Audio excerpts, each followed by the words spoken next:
생각해보면 우리가 마법사의 돌, 젊음의 샘, 뱀파이어와 같은 개념들을 좋아하는 이유는 모두 같아요. 우리 모두는 영원한 생명을 얻는다는 것이 어떤 것인지 알고 싶어합니다. 일부 연구자들은 우리가 얼마나 오래 살 수 있는지에 대해 제한이 없다고 주장해요. 제한이 없다는 진영에서는 과학적 발전을 계속하고 스스로를 돌보는 한 영원히 살 수 있다고 하죠.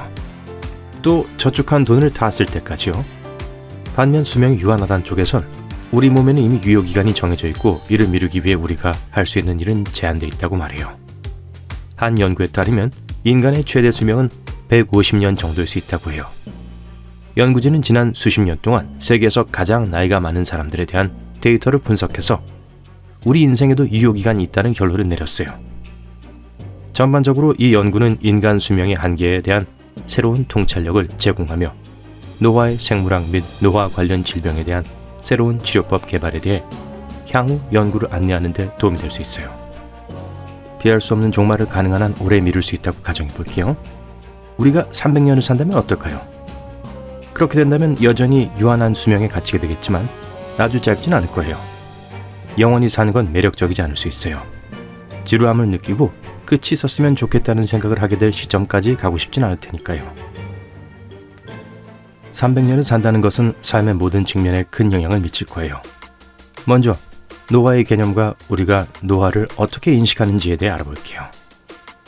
젊음과 늙음은 주관적이라는 것을 알지만 우리는 현재 수명을 기준으로 50세 전후를 중년으로 생각해요. 만약 수명이 3배로 늘어난 후 50세가 된다면 10대로 간주될 수 있어요. 앞으로 살 날이 2세기 이상 남은 거니까 매 순간이 갑자기 3분으로 길어진 것과 같아요. 지금은 30살이 되면 인생의 3분의 1이 지났다고 느껴지면서 큰 이정표에 다다랐다고 생각되죠. 하지만 수명이 길어지면 100세쯤 돼서야 그런 느낌을 경험하게 될 거예요. 여기서 중요한 측면은 우리가 동일한 생물학적 및 정서적 능력을 유지할 것인지 아닌지예요. 일반적으로 청소년기의 뇌는 계속 발달해서 약 25, 30세가 되어야 완전한 성숙에 도달해요. 제 시나리오에서는 이 개념이 동일하게 유지될 거예요. 하지만 우린 아마도 더 오랜 기간 학교에 다니며 새로운 것을 많이 배우게 될 거예요. 새로운 언어를 배우게 될 거고 장기 대체와 인공지능 강의는 어떨까요? 교육 시스템과 커리큘럼은 실제로 바뀔 거예요. 우린 더 많은 독서와 학습 시간을 갖게 될 거예요. 졸업장을 받거나 고등교육을 받지 않고 목수처럼 기술을 익히는 데 시간을 할애할 수 있어요. 이제 돈을 벌어야 돼요. 그건 변하지 않는 것 같네요. 일자리를 찾아봅시다. 선택할 수 있는 옵션이 다양할 거고 은퇴는 인생 후반에나 필요할 수도 있어요. 이렇게 하면 다양한 직업과 관심사를 탐색할 시간이 더 생길 수도 있어요. 목표를 추구하고 위험을 감수하고 경력을 개발하세요. 관계에 대해 이야기해 봅시다. 이제 우리에겐 애매한 남녀관계, 자유로운 연인관계 등 여러 가지가 생기게 돼요. 더 오래 살게 되면 어떤 새로운 역학관계가 형성될지 상상이 안 되는데요. 결혼하는 나이와 가족을 꾸리는 결정이 모두 달라질 거예요. 가족 구조와 역할도 이렇게 길어진 수명에 맞춰 변할 거예요. 어쩌면 230살의 조부모가 될 수도 있어요. 한편 이는 마법 같은 경험으로 바뀔 수 있어요. 우린 더 깊은 유대감을 가질 수 있어요. 가장 친한 친구와 몇 세기 동안 함께 어울릴 수 있다고 상상해 보세요. 서로를 알아가고 공통 관심사를 탐구할 수 있는 시간이 더 많아질 거예요. 영혼의 시험판을 경험하게 된 것은 우리뿐만이 아니에요. 전 세계의 자원도 영향을 받을 거예요. 우리는 자손을 낳을 수 있는 기간도 훨씬 더 길어질 거예요. 지구 인구가 과잉되거나 기존의 가족 구성원 수를 유지하며 인구가 부족해지겠죠. 인구가 과잉되면 자원을 확보하기 위해 싸워야 할 거예요. 이는 곧 디스토피아 소설이 될 수 있어요. 그거 아세요? 전 이 아이디어가 정말 마음에 들어요. 3세기 동안의 대체 생활을 책으로 써볼 수도 있겠네요. 어쨌든 자원뿐만 아니라 생태계, 동물, 식물 모두 우리에게 영향을 받을 거예요. 이런 문제를 예방하거나 회복할 수 있는 새로운 방법을 찾을 수 있기를 바라요. 이러한 문제를 어떻게 해결할 수 있을까요? 바로 과학과 기술의 발전이에요. 우린 연구 개발에 더 많은 시간을 할애할 수 있을 거예요. 과학과 기술을 통해 지구와 우주의 미지의 영역을 탐험하겠죠. 이는 의학, 에너지, 교통 및 기타 분야에서 획기적인 발전으로 이어질 수 있어요. 전체 물리학을 생각해 보세요. 다른 행성으로 여행할 수 있는 방법을 찾을 수도 있죠.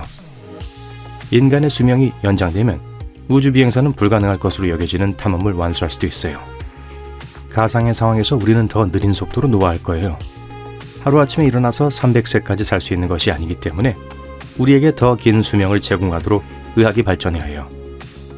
사람들이 더 건강하게 살 수 있도록 새로운 치료법과 개입이 등장할 거예요. 의료 정책과 관행도 변화할 거예요. 건강보험 회사들에게 행운을 빕니다. 그리고 생명보험도요. 이제 웰빙에 대해 이야기해 볼게요. 사람들은 정신적 웰빙을 유지하는 데에도 큰 중점을 둘 거예요. 물론 우리는 좋은 추억을 쌓고 인생을 즐기겠지만 힘든 시기도 있을 거예요. 새로운 웰빙 방법이 등장할 수도 있어요. 사회과학 분야로서 심리학은 인간의 정신을 밝히는데 새로운 방법을 찾을 수도 있어요.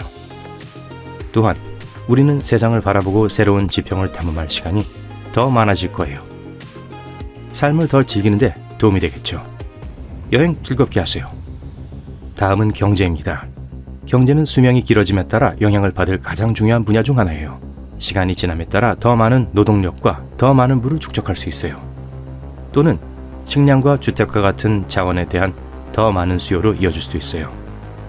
그래서 국가는 균형을 유지하고 사람들이 니즈를 충족하도록 돕기 위해 개입해야 돼요. 금융, 경제, 일상생활이 공존할 수 있는 새로운 방법을 찾아야 합니다. 2323년이 된다면 지폐와 동전을 사용하지 않고 완전한 디지털 시스템으로 전환할 수도 있어요. 하지만 지금 우리는 이미 디지털 시스템을 사용하고 있죠. 페이팔, 직불카드 등을 생각해 보세요. 모두 디지털이에요. 옆길로 샜네요. 예술과 문화 좋아하는 작가나 감독에게 수십 년의 시간이 더 주어져 멋진 예술 작품을 만들 수 있다면 어떨까요?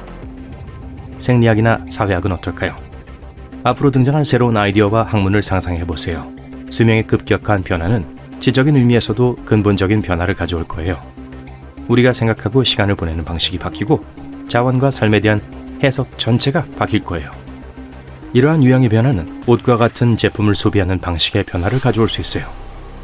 조용한 사치란 용어에 대해 들어보셨나요? 고가의 고품질이면서 미묘하게 스타일리시한 아이템을 의미해요. 인기 HBO 시리즈인 석세션과 관련이 있죠. 조용한 명품 브랜드는 아는 사람만 알아볼 수 있으며 가격표를 뛰어넘는 세련된 미학으로 높이 평가받아요. 이러한 제품을 구매하는 소비자들에게 눈에 띄는 로고와 브랜딩은 점점 줄어들고 있는 추세예요. 어쩌면 미래는 사람들이 지속 가능성, 접근성, 멋진 외관을 모두 갖춘 패션 스타일을 진정으로 수용할 수 있는 방법을 찾게 될지도 몰라요. 미국인은 평균적으로 일생 동안 10,000명의 사람을 만나게 돼요. 정말 많죠? 이제 계산을 해볼게요. 우리가 만나는 10,000명의 사람 중 몇 명에게 영향을 미칠 수 있을까요? 운이 좋다면 25명 정도? 그리 인상적인 숫자는 아니죠? 하지만 아주 작은 친절도 누군가의 인생을 바꿀 수 있는 파급 효과를 일으킬 수 있어요. 그리고 이러한 작은 친절이 모두 합쳐지면 세상에 큰 변화를 가져올 수 있어요. 우리가 앞으로 200년을 더 산다면 이 숫자는 더 늘어날 거예요. 개인적으로 저는 YOLO를 지지하는 편이에요. 인생은 한 번뿐이죠.